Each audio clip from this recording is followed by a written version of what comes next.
Bienvenidos al podcast Revolución Social, Naturaleza, Implicaciones e Impacto en Colombia en el marco de la pandemia. Campaña Reciclando Ando, nos transformamos en tiempos de COVID-19. Para nadie es un secreto que la emergencia sanitaria desatada por el COVID-19 afectó la vida de todas las personas y nos tomó por sorpresa. Se forjó una nueva cultura global y en términos de condición humana en la colectividad junto a la desigualdad, se precisan factores que no son aislados cuando de impacto social se habla. En ese sentido, Mireya Martínez Barahona, gestora de la Fundación del Voluntariado El Sembrador, nos amplía la mirada con relación a qué tipo de acciones se implementaron para sobrellevar esta problemática en las comunidades. Con los grupos de mujeres cabezas de familia con las cuales estábamos trabajando proyectos de capacitación, tratando que ellas adquirieran conocimientos en corte, confección para su automantenimiento, pues nos tocó hacer el alto y quedaron sus cursos totalmente trocados. Igualmente ese acompañamiento contra la no violencia familiar, también nos quedamos trocados porque como son familias sin recursos, pues no tienen internet, no tienen un celular, el cual uno pudiese hacer una videoconferencia, videollamada. Hubo bastante distanciamiento al comienzo. Tuvimos que hacer un trabajo, es que todo personas, ¿cierto?, de otro tipo de comunidades, las cuales nos colaboraron para sostenerles con alimentos durante un buen tiempo del año. Tuvimos que hacer otros proyectos, cambiar un poco el sistema de trabajo como veníamos haciendo y pues fue de manera prácticamente personal. Se nos permitió reunirnos a través de las disposiciones del gobierno. Entonces, ¿será que nos habremos vuelto más solidarios o seguimos enmarcados solo en nuestra individualidad? Melissa Quintana Fernández, comunicadora social periodista de la Universidad Pontificia Bolivariana, siendo magistra en Derechos Humanos y Cultura de Paz de la Pontificia Universidad Javeriana, responde esta pregunta. La capacidad crítica de hacer una lectura, por ejemplo, en el departamento de Córdoba, yo nunca la vi de manera como tan directa, porque los primeros escenarios o los primeros ejercicios que tuvieron las personas o que tuvimos las personas cuando ni siquiera sabíamos cómo proceder, cuando los mandatarios ni siquiera sabían cómo reglamentar o normar el tema en la ciudad, de manera desprevista, desconociendo también la necesidad del otro. Desde ese momento pude leer de que no estábamos preparados o que no estamos preparados para seguirnos pensando desde la colectividad, sino desde la individualidad. ¿Produjo actitudes de mejora en la sociedad? Tal vez nos hizo más próximos, pero a nuestros mismos círculos cerrados. Pero de ahí a tener una visión de preocupación por el otro que no conocemos, que dista de nuestra realidad social y cultural, creo que esas brechas siguen de manera muy amplia en nuestra sociedad. Considero más que todo que esa empatía no la hemos despertado en tanto seguimos estas conductas alejadas de un proyecto social y político pensado desde la integralidad y la inclusión por el otro y por la otra. Teniendo en cuenta esto, ¿será necesario ahondar más en procesos educativos que contribuyan a salirnos un poco más de esa individualidad para poder entender las necesidades de los demás? Los procesos de educación creo que fueron los grandes ganadores como en esa capacidad de adaptación a la virtualidad y pudimos identificar, sobre todo como académicos, que no están así. Esa alfabetización digital de la que algunos podemos decir que manejamos a la final no era tan real porque estábamos acostumbrados a un manejo casi que del 10% de estos aparatos. La pandemia nos posibilitó, ahí sí, estos procesos de evolución, de reconocer qué podemos hacer con estos aparatos y cómo se pueden acortar estas brechas. Pero para hacer un seguimiento con relación a todos los sucesos políticos, creo que ahí la clave siempre va a estar en esa capacidad de salirnos de nuestra zona de confort y lograr tener una mirada holística, un poco cosmopolita, de cuáles eran las medidas que se estaban utilizando en otros países. Estos procesos de educar y de nombrar esos distintos sucesos políticos en el mundo que no solamente deben imperar en épocas de pandemia, sino mirar qué está pasando y salir de nuestras burbujas de cristal que tenemos en nuestro escenario próximo, mirar de manera crítica qué están haciendo los otros y cómo podemos nosotros replicar estas conductas como lecciones aprendidas. Remitiéndonos a este tema de educar, es imposible no pensar en la educación virtual y todas las implicaciones que ésta ha tenido. Por ende, es importante contar con la opinión de los estudiantes Yareika Roqueme y Luis Felipe Machado.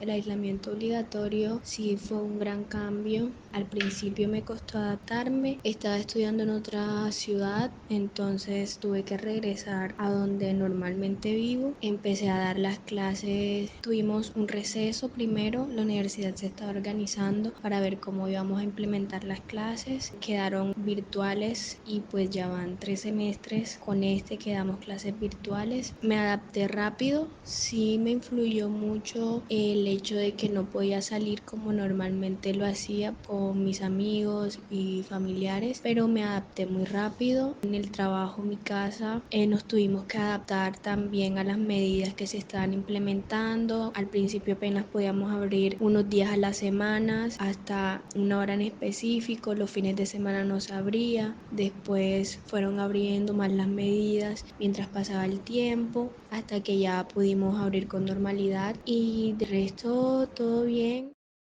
Empecé a perder ánimo hasta de pararme de la cama, ya no quería hacer nada, o sea, lloraba muy constantemente porque el encierro me estaba agobiando demasiado. Y bueno, la verdad es que tomé la decisión posteriormente, eso fue a mitad de semestre prácticamente, universitario, entonces yo tomo la decisión de dejar la universidad y pues me salí de la universidad por trabajo. Entonces ahí cuando yo empiezo a trabajar, creo una empresa con mi papá de marketing digital, esta empresa encargada de construir páginas web, de vender productos digitales, hacer e-commerce en internet, es muy enfocada al mundo digital. Bueno, no voy a enfocarme mucho en eso, pero esta empresa fue la solución para mí en muchos aspectos, tanto en el tema de distracción como en el tema financiero y emocional. Y bueno, ya todo superado, pues todavía hay pandemia, pero ya la situación se ve un poco más normal. Ya tengo un poco más de libertad de tiempo y también libertad de movilidad. Ya estoy nuevamente realizando ejercicio físico, ya estoy nuevamente pues en la universidad. Ya tengo un trabajo estable que me permite vivir cómodamente y ayudar también a las personas que lo necesitan. Entonces, la verdad es que después de la tormenta viene la calma. Yo creo que en estos momentos estoy encontrando un poco de calma, aunque las preocupaciones y todo sigue. Y pues las obligaciones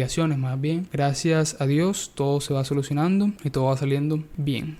Para aquellos que se sintieron identificados con la postura de Luis Felipe, les quiero compartir estas recomendaciones que nos brinda la psicóloga egresada de la Universidad de Santo Tomás, Luzmeri Castillo, para aprender a gestionar esta situación que ha sido de crisis.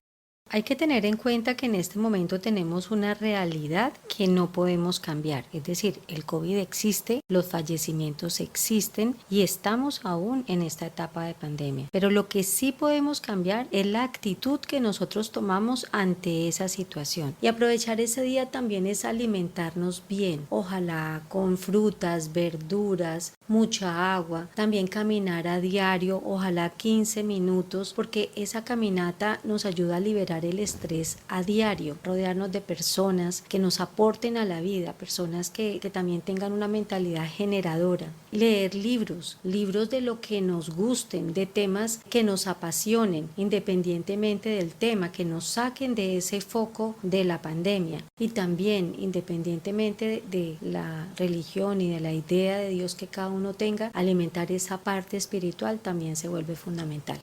Otros de los aspectos que se mencionaban anteriormente estaban muy ligados a reinventarse, no solo a nivel personal, sino laboral. Aquí entra el teletrabajo como una de las nuevas normalidades emergentes. Y para ahondar un poco más, Jorge Ricardo Agudelo Jiménez, docente de la Universidad Pontificia Bolivariana, opina sobre si este llegó para quedarse.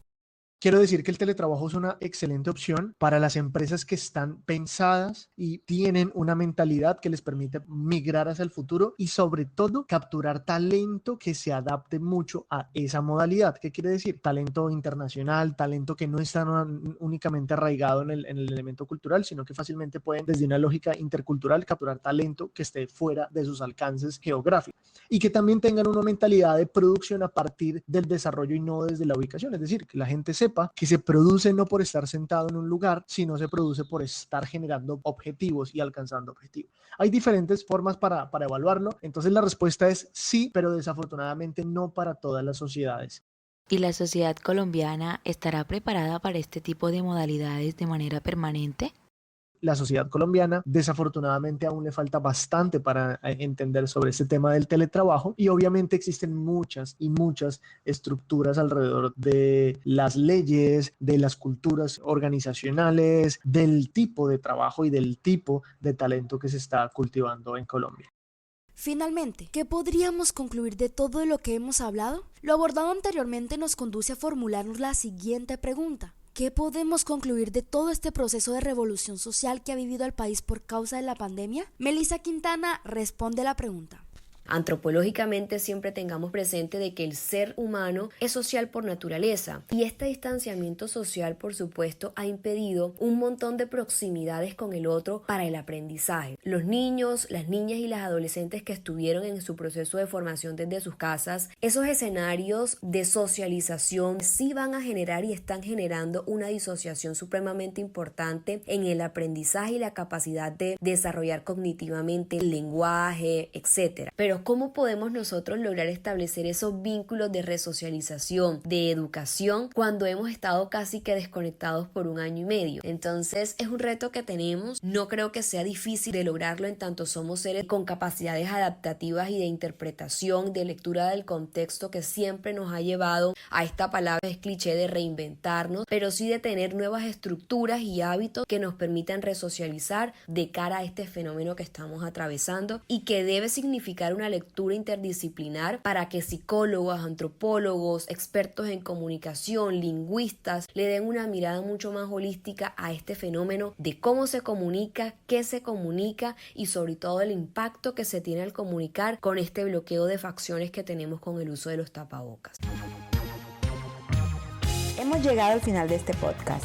Recuerden que el diálogo sigue abierto. Nos vemos en una próxima oportunidad. Hasta pronto. El anterior fue un podcast realizado por las estudiantes del programa de Comunicación Social Periodismo de la Universidad Pontificia Bolivariana Montería. Sheleine Cogollo, Karen Gómez, Sofía Rubio, Jocabet Flores, María Alejandra Aristizábal, Valeria Ramírez y María José Páez, bajo la dirección de la docente Ana Lorena Mayuc Marenco.